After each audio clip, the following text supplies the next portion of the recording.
नमस्कार, झार आयुर्वेदा में आपका हार्दिक स्वागत है। हमारा आज का विषय है घाव। हड्डी जब टूटती है, फ्रैक्चर होती है, उसके बाद जब वहाँ पर रॉड लगता है, चाहे किसी भी कारण से वहाँ पर घाव हो जाता है, कभी कभी पस वहाँ से निकलने लगता है या फिर इन्फेक्शन की स्थिति आती है, तो उस स्थिति में हमें क्या करना चाहिए? उस स्थिति में क्या कोई दवाई है जो काम कर जाएगी, जो हमारी जो पस है वो निकालना बंद कर देगी, या फिर हमें रॉड को ही निकालना होगा? इसके अलावा उस स्थिति में और क्या क्या समस्या उत्पन्न हो सकते हैं, इसके बारे में हम आज जानेंगे। हमारा पहला सवाल है कि जो हड्डी टूटती है उसके बाद घाव कब होता है?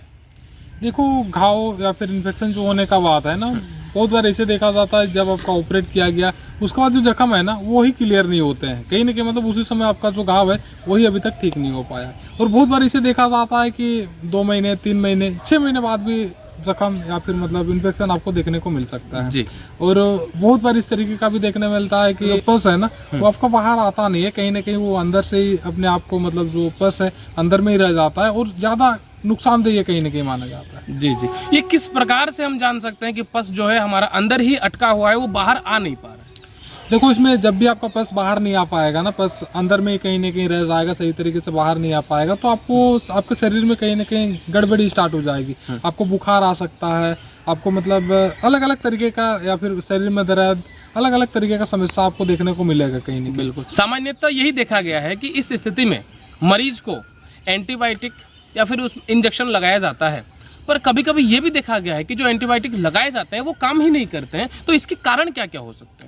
देखो, काम नहीं करते हैं, 2 तरीके से काम नहीं करते हैं। पहला इस तरीके का होता है, बहुत सारे पेशेंट में इसे देखा जाता है एंटीबायोटिक लगा तो दिया जा रहा है, जख्म सूख भी जा रहा है, लेकिन कुछ दिन मतलब एंटीबायोटिक बंद कर दिया जाता है तो फिर से कहीं ना कहीं वो जख्म स्टार्ट हो जाता है, फिर से पस आना स्टार्ट हो जाता है। पहले तरीके के पेशेंट हो गए।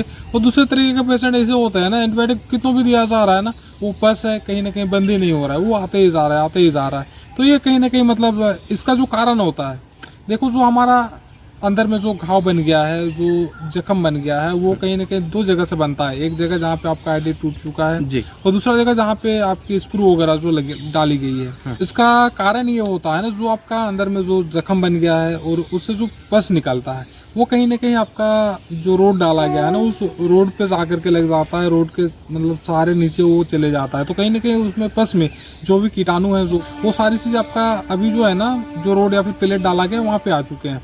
तो जब भी आपका इंजेक्शन दिया जाता है, एंटीबायोटिक डाला जाता है, वो कहीं ना कहीं जो आपके शरीर में जो जिंदा है उस जगह के जो कीटाणु है उसको तो कहीं ना कहीं मार देता है, लेकिन जो आपके रोड या फिर प्लेट्स में जो आ चुके हैं ना उसको नहीं मार पाता है, क्योंकि जो एंटीबायोटिक है वो निर्जीव चीज़ पे तो वो जा नहीं सकता है, जिसकी वजह से वो पूरी तरीके से ख़त्म नहीं हो पाते हैं। और जैसे एंटीबायोटिक जो चल रहा है आपका, उसका असर खत्म होता है, वो कहीं ना कहीं फिर से आपके शरीर में चले जाते हैं और फिर से पस बना करके बाहर आने लग जाता है। अच्छा, इस स्थिति में जैसे हम लोग जनरली देखते हैं कि कैल्शियम या फिर मल्टीविटामिन की गोली दी जाती है हड्डी टूटने के बाद, तो क्या जब इन्फेक्शन की स्थिति हो, घाव वहाँ पे बन चुका हो, पस निकल रहा हो, तो क्या इस स्थिति में भी जो मल्टीविटामिन की गोलियां हैं, जो कैल्शियम की गोलियां हैं, वो दी जानी चाहिए? या फिर अगर वो मरीज ले रहा है तो क्या ये काम करती हैं? देखो, कैल्शियम या फिर मल्टीविटामिन का जो बात है ना, नॉर्मली एंटीबायोटिक जब चलती है ना तो कोई भी मेडिसिन पूरी तरीके से तो काम कर नहीं पाती है, ये पहला बात है। और दूसरा बात है, जब भी इस तरीके का गोली चल रहा है, अगर करेगा भी ना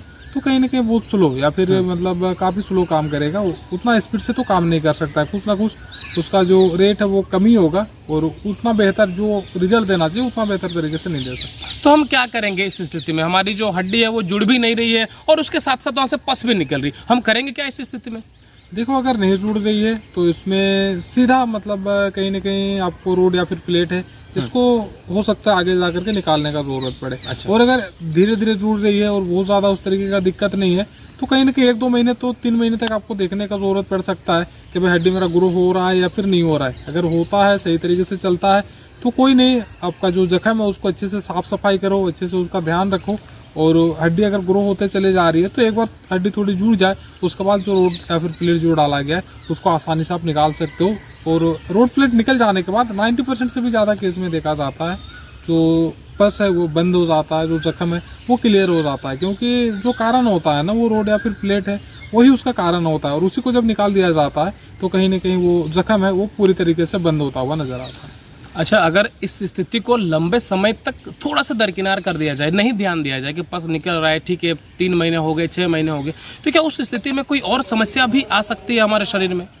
देखो बहुत बड़ी उस तरीके से समस्या आने का तो है नहीं वहाँ पे, लेकिन जो हड्डी है ना वो कहीं ना कहीं ज़्यादा डैमेज होता चले जाएगा, ज़्यादा मतलब दिन तक वहाँ से पस आता रहेगा, ज़्यादा मतलब कीटाणु जो है वहाँ पे बनते रहेंगे, जितना दिन होते जाएगा वो तो कहीं ना कहीं मतलब अपना जो जनसंख्या है उसको बढ़ाते चले जाएंगे, तो जो हड्डी है उसको आपका डैमेज कर सकते हैं। इसके अलावा मतलब बहुत बड़ा उस तरीके का तो कोई समस्या नहीं हो सकता है, लेकिन कहीं ना कहीं हड्डी का डैमेज होना ये भी कहीं ना कहीं अपने आप में एक समस्या है।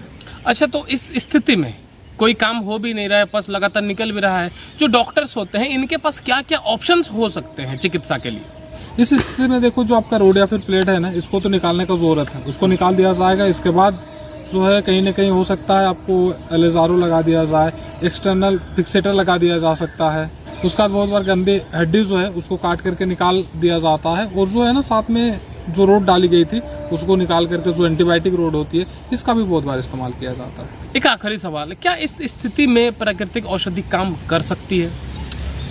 इससे अगर आपका इन्फेक्शन है अभी क्लियर नहीं हुआ है, इन्फेक्शन आपका बनता ही है प्लस आता रहता है, तो इस कंडीशन में देखो नेचुरल मेडिसिन उतनी अच्छी तरीके से तो काम नहीं कर सकती है। अगर आपका ये बंद हो जाता है, ये क्लियर हो जाता है, तो कहीं ना कहीं बहुत बेहतर तरीके से आपको रिजल्ट मिल सकता है। लेकिन इन्फेक्शन के साथ थोड़ा सा जैसे नॉर्मली बोला गया या फिर कैल्शियम मल्टीविटामिन का जो कैप्सूल लेते हो उसमें जो रेट होता है ना कहीं ना कहीं कम हो जाता है, उसी तरीके से इसको भी लेते हो तो कहीं ना कहीं वो उस तरीके से तो रिजल्ट देखने को नहीं मिलेगा जिस तरीके से नॉर्मल तरीके से देखा जा सकता है। तो की वीडियो में हमने जाना घाव इन्फेक्शन हो जाने के बाद हम क्या क्या चीज़ को कर सकते हैं, क्या क्या समस्या हमारे शरीर में आ सकती है। तो यही कहते हुए आज की वीडियो को यहीं पर समाप्त करते हैं। अगली वीडियो में फिर नई जानकारी के साथ मिलेंगे, तब तक के लिए नमस्कार।